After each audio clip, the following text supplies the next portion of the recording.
नमस्कार, जय श्री कृष्णा। पिछले अंक में मैंने बताया था कि उस निर्धन ब्राह्मण ने द्रुपद नंदिनी को जय कर लिया।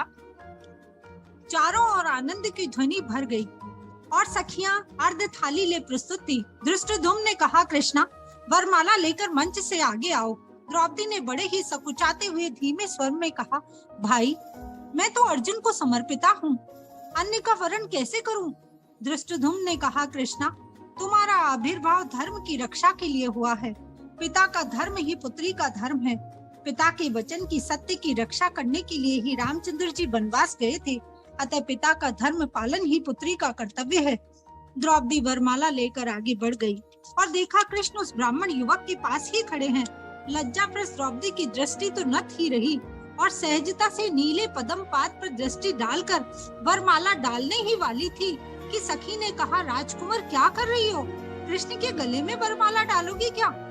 द्रौपदी ने लज्जित होते हुए दृष्टि ऊपर उठाई तो देखा ब्राह्मण युवक के नील कमल से नेत्र मुग्ध भाव से उसे ही देख रहे थे और उसकी मुस्कान कुछ कुछ कृष्ण सी थी और पदम पाद तो साक्षात कृष्ण जैसे ही थे। अतः द्रौपदी भ्रमित हो गई थी, लज्जित हो गई द्रौपदी।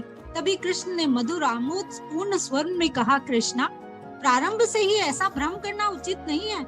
यदि मुख न देखती तो वरमाला मेरे वक्ष पर झुला देती और यह ब्राह्मण युवक अगले ही पल मेरे प्राणों का संहार करके तुम्हारा प्रतिशोध ले लेता। तुम दूरदर्शिनी हो, आगे देखकर रास्ता चलना तुम्हारा धर्म है। और अट्टहास करके हंस उठे। द्रौपदी खींच गई, कैसे सखा है ये? और मुस्कुराते हुए द्रौपदी ने तुरंत ब्राह्मण कुमार को माला पहना दी और चरण स्पर्श कर मन ही मन कहा, है वीर युवक सब में कृष्ण विद्यमान है, अतः तुम्हें भी अर्जुन मानकर मैं मन वचन और कर्म से तुम्हारा वरण करती हूँ।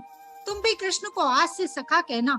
तभी पराजित राजागण एक साथ मिलकर उस वीर युवक पर आक्रमण करके तैयारी करने लगे ताकि द्रौपदी का हरण कर सके। न जाने कहां से एकाएक एक महावीर ब्राह्मण गदा के सदृश बड़े बड़े पेड़ों को घुमाता हुआ प्रकट हुआ और सबको चुनौती देने लगा और उसने सबको भगा दिया। तभी राजाओं ने सम्मिलित स्वर में कहा, राजा द्रुपद इस अपमान का प्रतिशोध एक दिन हम अवश्य लेंगे, इसकी प्रतीक्षा करना। अब द्रौपदी के विदा की तैयारी हो गई। ब्राह्मण कुमार ने कहा, राजन हम तो भिक्षुक ब्राह्मण हैं, हमारी माता एक चक्रा नगरी में है, उनकी इजाजत के बिना विवाह संभव नहीं है, अतः प्रथम हम उनका आशीर्वाद लेंगे तब विवाह कार्य संपन्न होगा। राजा ने 5 रथ प्रस्तुत कर दिए, लेकिन भिक्षुक ब्राह्मण ने हाथ जोड़कर कहा, राजन हम भिक्षुक हैं, पैदल चलते हैं और भिक्षा ग्रहण करके जीवन व्यतीत करते हैं, अतः क्षमा करें, हम रथ पर नहीं पैदल जाएंगे। और यदि द्रुपद नंदिनी चाहे तो एक चक्रा नगरी तक रथ पर चल सकती है। हम 5 भाई हैं, अरण्य में उसे कोई कष्ट नहीं होगा। राजा द्रुपद की आंखों में जल भर आया। सैकड़ों सैकड़ों दास दासियां जिसकी सेवा में तत्पर रहती है, वो द्रुपद नंदिनी आज पैदल ही निर्धन ब्राह्मणों के साथ अरण्य में जाएगी। सच ही कहा है किसी ने कि सृष्टि का कोई भी पिता नहीं जानता कि पुत्री का भाग्य उसे कहाँ लेकर जाएगा। द्रौपदी ने कहा, पिताजी मुझे मेरे धर्म का पालन करने दीजिए, और अपने सारे आभूषण उतार कर सखियों को सौंप दिए। सिर्फ नासागृह में एक हीरे का फूल और हाथ में 2 मुक्ता कंकण सधवा स्त्री की पहचान के रूप में रख लिए और पिता को प्रणाम करके पैदल ही राजपथ पर चल पड़ी। पिता ने भरे हृदय से यशस्विनी भाव कहकर आशीर्वाद दिया। पूरा नगर अचंभित था। द्रुपद की राज दुलारी आज पैदल ही निर्धन ब्राह्मण की कुटी को पवित्र करने जा रही थी। मार्ग में द्रौपदी ने देखा कि वन्य पथ पर 2 बड़े अग्रज और 2 छोटे लघु भ्राता और स्वयं जयी ब्राह्मण अरण्य की ओर चल दिए हैं। द्रौपदी के पैरों में कंकड़ों से रक्त उभर आया था, लेकिन अलक्त रेखा में मिल जाता, अतः ब्राह्मण कुमार उसका कष्ट जान ही नहीं पाया। तभी एक पत्थर से पांव टकराकर द्रौपदी गिरने को हुई। दोनों बाहु बढ़ाकर उस वीर युवक ने संभाल लिया और सौजन्य से कहा, देवी कृष्णा अभी तक हमारा पाणी ग्रहण नहीं हुआ है, माँ के आशीर्वाद के बाद ही विवाह संभव होगा, अतः मैं आपके स्पर्श का अधिकारी नहीं हूँ। फिर भी अगर आप चाहें तो इस दुर्लभ वन पथ पर मेरा हाथ पकड़कर चल सकती हैं। उच्च संस्कार कुलीन वीर युवक ब्राह्मण, कितना तेजोमय उसका शरीर। द्रौपदी दिल से नौछावर हो गई। ब्राह्मण ने स्नेह से कहा, द्रुपद नंदिनी मैं जानता हूँ तुम्हें कष्ट हो रहा होगा, वास्तव में मैं भी दुखी हूँ। यदि भिक्षुक ब्राह्मण राजकन्या को वरण करे ये उचित नहीं है, लेकिन मुझसे पहले कोई तुम्हें जय कर लेता तो हमें इसकी आवश्यकता ही नहीं पड़ती। हम तो स्वयंवर में केवल दाल भोजन की आशा से आए थे और विधि की विडंबना तो देखो, राजकन्या प्राप्त हो गई। द्रौपदी ने कहा, विधि का निर्देश ही सत्य है। ब्राह्मण युवक बोला, द्रुपद सुता, तुम्हें पाकर मैं धन्य हो गया हूँ। दोनों हाथ थाम कर चलने लगे। द्रौपदी समझ गई क्यों देवी जानकी ने राज प्रसाद त्याग कर प्रभु रामचंद्र के साथ वन जाना चुना होगा। वे तो जगत जननी हैं, अवश्य ही जानती होंगी पति का हाथ थाम कर दुर्गम वन पथ पर चलने में भी कितना रोमांच है।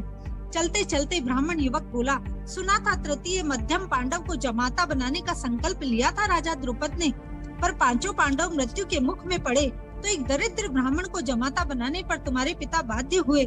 सुना है राजकुमारी कृष्णा भी अर्जुन की समर्पिता थी। द्रौपदी समझ गई कि ये युवक उसके दिल की परीक्षा ले रहा है। निसंकोच बोली, मेरे मन में दुख है। अर्जुन जैसे वीर धर्मात्मा पुरुष की ऐसी अल्प मृत्यु विश्वास ही नहीं होता। लेकिन जो कृष्ण का श्रद्धा पात्र है वही अर्जुन है। आप भी कृष्ण के श्रद्धा भाजन हैं, अतः आप भी आज से मेरे अर्जुन हैं। युवक ने कहा, मैंने सुना है कि पांडव कृष्ण की दूरदर्शिता से जतुग्रह से मुक्ति पाकर जीवित बच गए हैं। कहीं अज्ञातवास में होंगे, समय पर कभी प्रकट होंगे। यदि देवी कृष्णा तुम्हारे द्वार पर अर्जुन आ जाए तो क्या करोगी? द्रौपदी ने कहा, एक गृहस्थ नारी का कर्तव्य निभाऊंगी और उस जैसे सत्पुरुष को द्वार पर पाऊंगी तो यथोचित आतिथ्य सत्कार करूंगी और अर्जुन से अनुरोध करूंगी कि आपसे मित्रता करे। ब्राह्मण ने आश्चर्य से पूछा, क्यों? द्रौपदी ने नम्रता से कहा, क्योंकि आप मेरे अर्जुन हैं और वो कृष्ण के अर्जुन, दोनों के बीच मित्रता होनी ही चाहिए।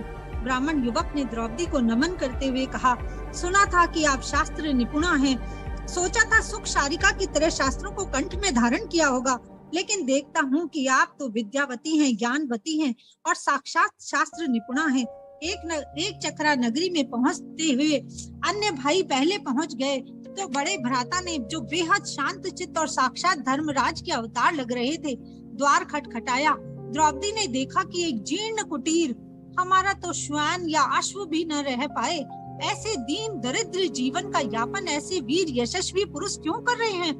चाहे तो समस्त आर्य खंड को अपने बाहुबल से परास्त कर समस्त धरती का ऐश्वर्य भोग सकते हैं। सोचने लगी, कहाँ पांचाल का राज प्रसाद और कहाँ है जीर्ण कुंभकार का ग्रह। अब यही मेरा जीवन होगा। तभी बड़े भाई ने देहरी को प्रणाम करके उच्च स्वर में कहा, माता देखो तो, एक दुर्लभ वस्तु लाए हैं। द्रौपदी मन ही मन आनंद का अनुभव कर रही थी। मुझे दुर्लभ वस्तु के रूप में वर्णन कर रहे हैं? हाँ, मैं हूँ तो दुर्लभ ही। तभी भीतर से एक दृढ़ स्वर में आवाज आई, बेटा पांचों भाई समभाग में बांट लो। सारे भाई स्तब्ध रह गए। द्रौपदी लज्जा में गड़ गई, आंचल को जूड़े पर खींच लिया। तभी कुटिया का द्वार खुला। माँ अन्नपूर्णा की तरह करुणामयी सौंदर्यमयी जननी थी इन ब्राह्मण कुमारों की। द्रौपदी ने दौड़कर चरण स्पर्श कर लिए। क्षीण सा स्वर उभरा, ये मैंने क्या कर दिया? यह तो सुंदर दिव्य कन्या है। आगे की कथा मैं अगले अंक में सुनाऊंगी। जय श्री कृष्णा।